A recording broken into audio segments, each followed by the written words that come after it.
Colocar, então, para vocês aqui um ponto enrolado. Nós temos a Santa Casa de Misericórdia aqui em São Paulo, que é uma instituição ímpar, e foi criada para ser misericórdia. E ela tem uma faculdade de medicina que é das mais concorridas. E ela tem uma governança lá que tem um conselho, tem a direção, tem um conselho. Nós vamos trazer o pessoal para. E ela hoje está sob controle do Tonico Ramos, que é um ex-deputado, aí foi presidente da Assembleia, que, pelas denúncias que vem, tomou uma série de medidas querendo tirar esse caráter beneficente da Santa Casa, fechando cursos que não são lucrativos, sendo que a lógica da Santa Casa sempre foi compor o pacote dela, aqueles cursos lucrativos, garantindo os cursos menos lucrativos, mas que são essenciais para a sociedade. Né? E daí teve um movimento que surge de lá, que levou ontem a uma greve dos estudantes, já teve um abaixo-assinado de todos os professores contra intromissões dele, também na área acadêmica, e vamos trazer 3 pessoas diretamente envolvidas aí com esses problemas aí, que é a Melina, aí, que é presidente do Centro Acadêmico. Melina, obrigado por sua participação. Eu que agradeço. Professora lá, que teve ex-diretora do curso de medicina e uma batalhadora pela educação inclusiva. Aí, e o Celso Napolitano, que é presidente da Associação Paulista, né? O nome dos professores de São Paulo, né? Eu queria começar com a Melina, que foi a primeira que trouxe as informações aqui. Por que essa reação do centro acadêmico, de todos os estudantes entrando em greve, contra esse diretor da fundação?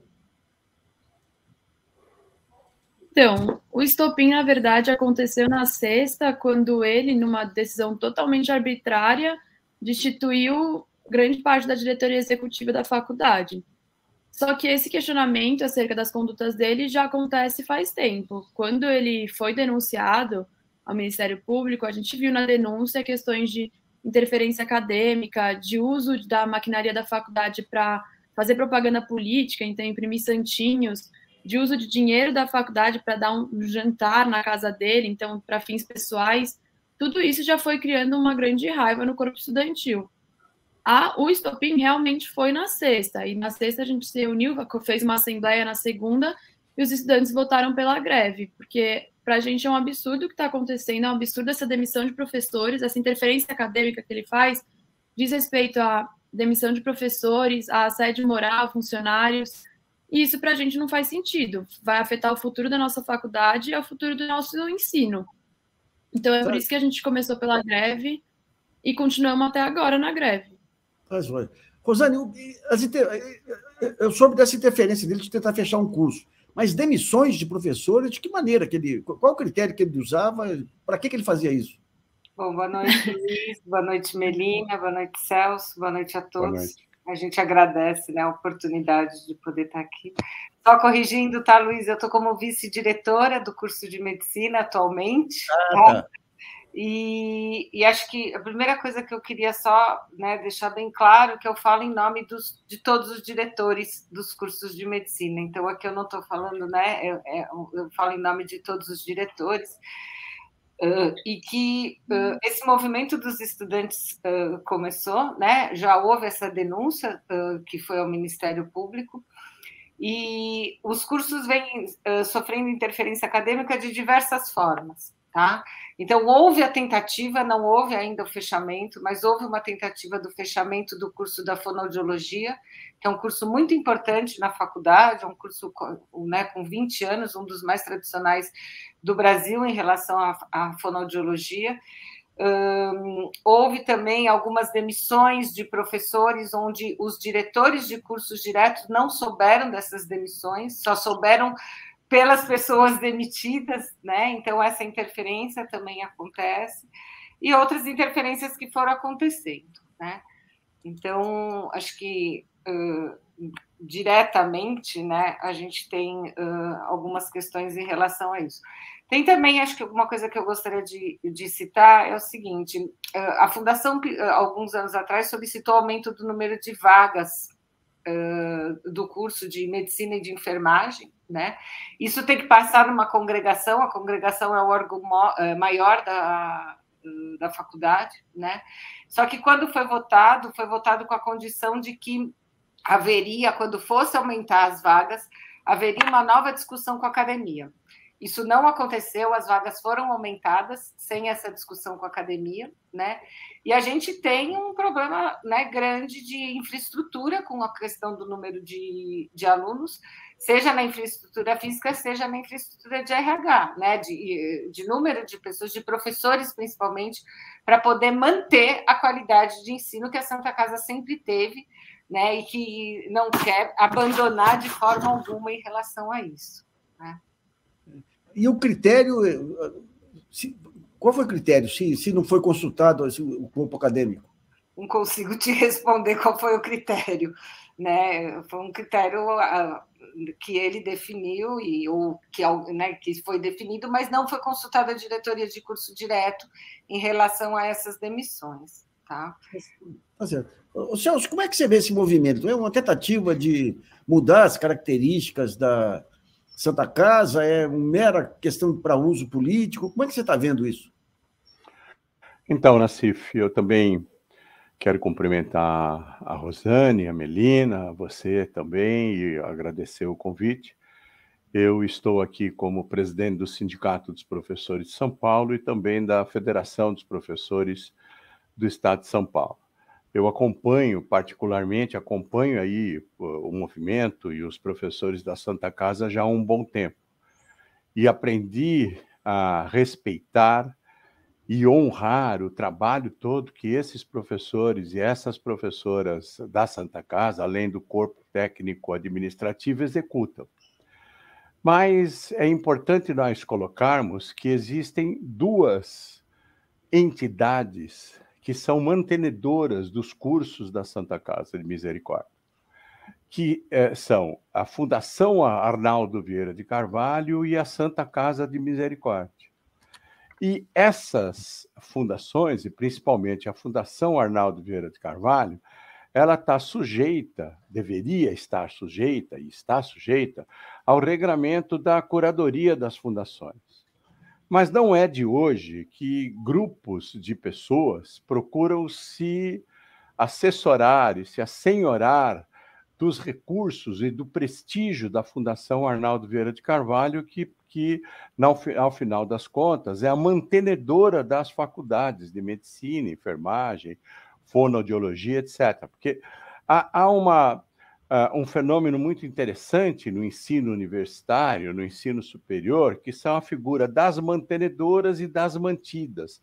As mantidas significam a academia, né? Por isso que a professora Rosane colocou a questão da congregação e tal, mas elas estão sujeitas aos humores e desumores e, às vezes, às ações mais ou menos honestas, vamos dizer assim, das mantenedoras. E essas mantenedoras, quando são fundações, como é o caso da Fundação Arnaldo Vieira de Carvalho, elas compõem grupos e cargos e instâncias que são muitas vezes dominadas por grupos de pessoas. Então, no caso da Fundação Arnaldo Vieira de Carvalho, existe um conselho curador. E esse conselho curador, que tem uma determinada função na estrutura da Fundação Arnaldo Vieira de Carvalho, que deveria ser a função de zelar pelo bem-estar financeiro da Fundação Vieira de Carvalho, da Fundação Arnaldo Vieira de Carvalho, que deveria, então, estar sujeita ao presidente da Fundação e a toda a estrutura executiva da Fundação.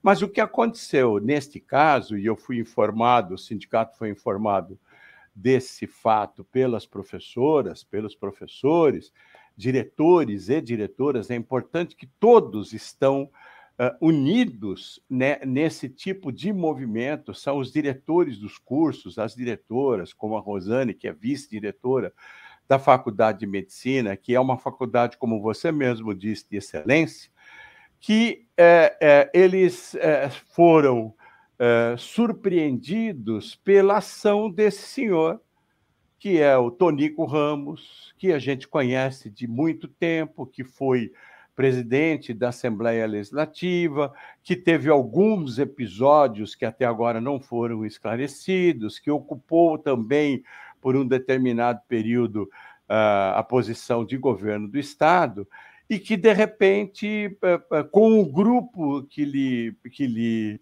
apoia, de 11 conselheiros, pelo que a gente sabe, ele tem 8 ou 9 apoiadores, ele se aproveitou da renúncia do presidente da fundação e não estabeleceu a ordem hierárquica, não permitiu que o vice-presidente assumisse, simplesmente tomou poder, tomou a presidência da fundação a partir de um aliado seu.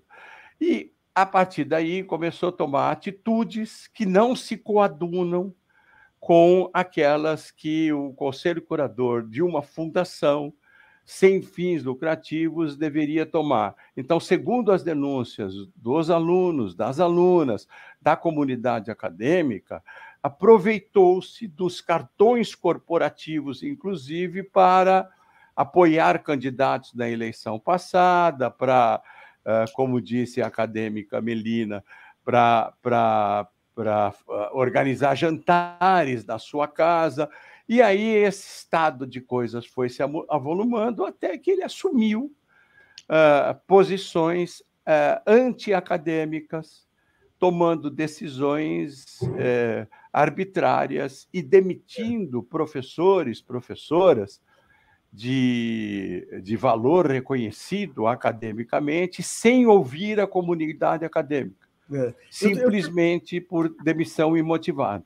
Eu tive uma informação de negócios imobiliários que foram feitos aí pela Fundação, que o Almir Pazianotto, que era conselheiro, chegou a pediu demissão por achar que estava pouco transparente. Mas, Rosane, como é que é a estrutura de poder aí? Porque tem o Conselho Fiscal, tem a diretoria executiva e tem esse conselho do Tonico Ramos. E como é que foram indicados esses conselheiros para ele montar uma maioria? Então, Luiz, tem algumas coisas que eu como sou da parte acadêmica, eu não sei te esclarecer em grandes detalhes, né?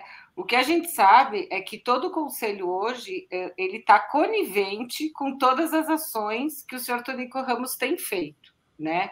Inclusive, assim, acho que eu queria deixar claro, os estudantes estão em greve, isso é um movimento estudantil. O corpo docente apoia o movimento dos estudantes, principalmente porque quer que, já que houve uma denúncia, que as pessoas que estão citadas na denúncia, não é só o senhor Tonico Ramos, existem outras pessoas citadas na denúncia, que essas pessoas se afastem para que possa haver realmente a apuração dos fatos. Acho que a gente só quer a transparência do processo. O que a gente sabe é que realmente o Conselho hoje, existe uma votação do Conselho, mas, como disse o Celso, acho que 8 ou 9 conselheiros do Conselho são pessoas que estão absolutamente coniventes com todos esses fatos, né? Estão sabendo dos fatos. A Melina teve, inclusive, reunião com todos eles, né, como centro acadêmico, e eles estão sabendo dos fatos e não tomam nenhuma providência, nem do afastamento dele, né, nem tomam providências pedindo algumas questões. Melina, como é que foi a tentativa de vocês de conversar? Chegaram a procurar eles para conversar? Como é que foram as negociações antes da greve? Na verdade, no dia 14 de março, quando teve a reunião, uma das reuniões dos Conselho Curador, a gente tentou contato com eles, a gente queria, na verdade, participar da reunião, eles não deixaram, e a gente queria conversar com o próprio Tonico. E, num primeiro momento, ele não se mostrou aberto a conversar com a gente, na verdade, ele mandou 3 conselheiros irem falar com a gente, que foi o Dr. Campos, que, na verdade, é ex-aluno da faculdade, o que deixa a gente ainda mais em choque, porque ele é ex-aluno e está completamente conivente a todas as ações do Tonico.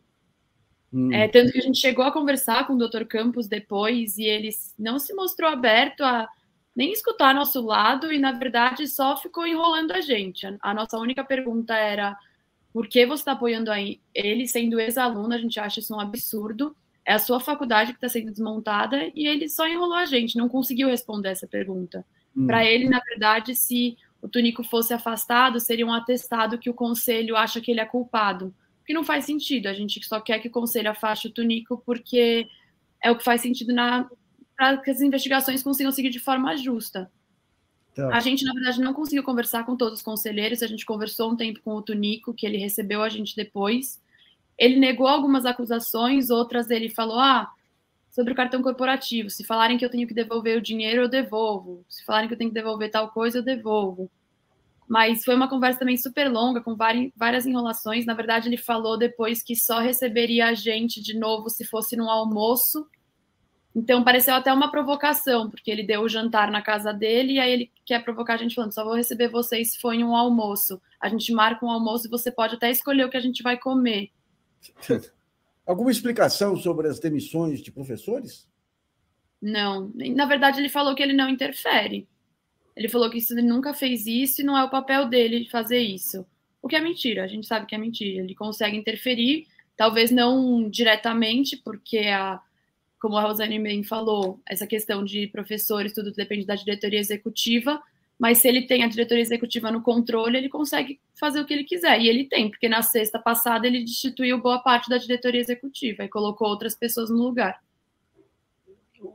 Só para entender, ele é presidente de qual conselho? Conselho curador. Isso. Quem que indica os conselheiros do conselho curador? Assim, eu não sei quem indicou ele para o cargo, sendo muito honesta, mas eu sei que ele indicou várias pessoas para o conselho. Então, todas essas 8 pessoas que apoiam ele são pessoas que ele mesmo indicou.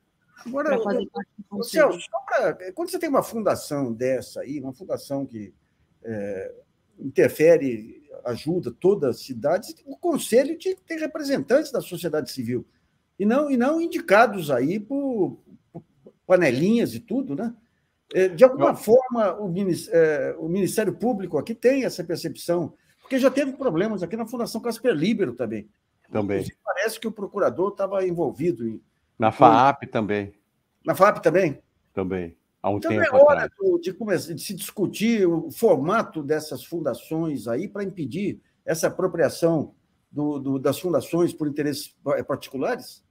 Então, Nassif, você tocou num ponto muito importante, né? Porque, na verdade, aparentemente, a sociedade civil está representada no Conselho Curador. Mas aparentemente, você tem pessoas de renome no Conselho Curador. Por exemplo, o senhor Luiz Eulálio Bueno Vidigal, por exemplo.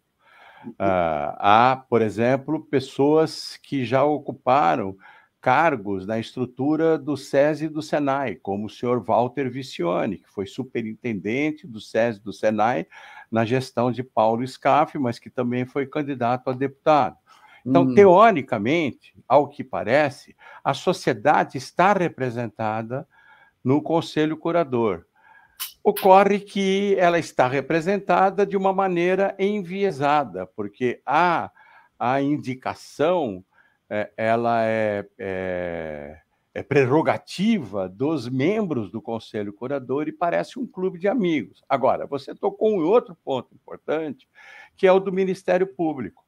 Por isso que existe no Ministério Público a curadoria das fundações. E a curadoria das fundações existe exatamente para poder fiscalizar o que ocorre nas fundações e é o elemento que pode servir como uma espécie de mediador ou de, vamos chamar de corregedor dos possíveis desmandos que estão sendo praticados pelos conselhos curadores. Ocorre que, pela informação que nós tivemos aqui, depois da demissão, da renúncia do presidente da fundação, porque o conselho curador deveria estar submetido à diretoria executiva e deveria fiscalizar os atos da diretoria executiva, o presidente pediu demissão, renunciou ao cargo. E, naturalmente, o vice-presidente deveria assumir. O senhor Tunico Ramos, como presidente do Conselho Curador, nomeou outra pessoa para o cargo. A informação que nós tivemos é que a Curadoria das Fundações exigiu ou recomendou que fosse respeitada a hierarquia, mas, mesmo assim, o Conselho Curador não se atentou e não obedeceu às determinações da Curadoria das Fundações. O que nos leva a pensar que existe algum tipo de complacência da Curadoria das Fundações, ou até, vou usar uma palavra um pouquinho mais séria, ou até de cumplicidade da Curadoria das Fundações com as atitudes que estão sendo tomadas pelo atual Conselho Curador e pelo presidente. Então, o que a professora Rosane colocou e a Melina colocou é simples. Bom, existe uma denúncia, tudo bem, seja respeitada a hierarquia da sucessão, o vice-presidente assume a presidência da fundação e estabelece um inquérito administrativo, uma sindicância, para verificar efetivamente se aquelas denúncias são verídicas ou não. Enquanto isso, e o que acontece em qualquer lugar do mundo, em qualquer situação em que há uma transparência e honestidade, enquanto isso, aqueles elementos que estão sendo indiciados se afastam, para que a própria sindicância tenha o seu prolongamento e o seu segmento normal. Porém, não acontece isso, e com essas provocações que a própria Melina acabou de dizer, né? Olha, eu estou sendo acusado de usar dinheiro para um jantar, então eu quero usar dinheiro com vocês para pagar um almoço para vocês e para vocês comerem a comida que vocês quiserem. Isso, na verdade, é uma provocação, é um assinte com a comunidade acadêmica. Queria agradecer muito a participação da Rosane, da Melina, do Celso aí. Nós vamos ficar de olho aí e manter a gente informado. Nós estamos tentando contato também com a curadoria, vamos tentar falar com ele também, que a Santa Casa é importante demais para ficar nesse jogo político aí. Um grande abraço, pessoal. Obrigada. Muito obrigado. Obrigado, Nassif. Um abraço a todas vocês aí, Rosane, Melina, e estamos sempre à disposição. Muito obrigado. Até mais, então.